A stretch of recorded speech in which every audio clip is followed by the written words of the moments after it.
վաղուց արդեն խոսում էի նրա մասին, որ կարծես թե ուսուցիչը պետք է լինի մենթորը կամ կրթության կազմակերպիչը, մի մարդ, ով կողքից աջակցում է երեխաների կրթության։ Սակայն այդ պատկերացումը չաշխատեց։ Եթե դու երեխայի համար չես հանդիսանում որոշակի աղբյուր գիտելիքների, պատկերացումների,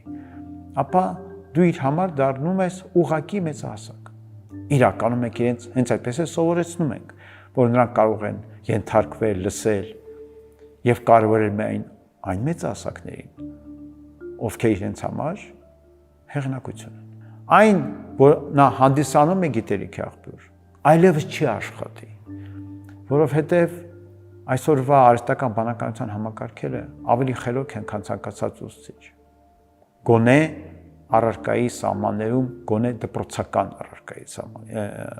սահմաններում առարկաների։ Սա նշանակում է, որ երեխան այլևս պատրաստ չի լինի ուսուցչի նկատմամբ ցուցաբերել բավարար հարգանք եւ բավարար հեղինակություն գտնել ուսուցչի մեջ, զուտ այն պատճառով, որ ուսուցիչը տիրապետում է իր առարկային լավ։ Դա չի աշխատի։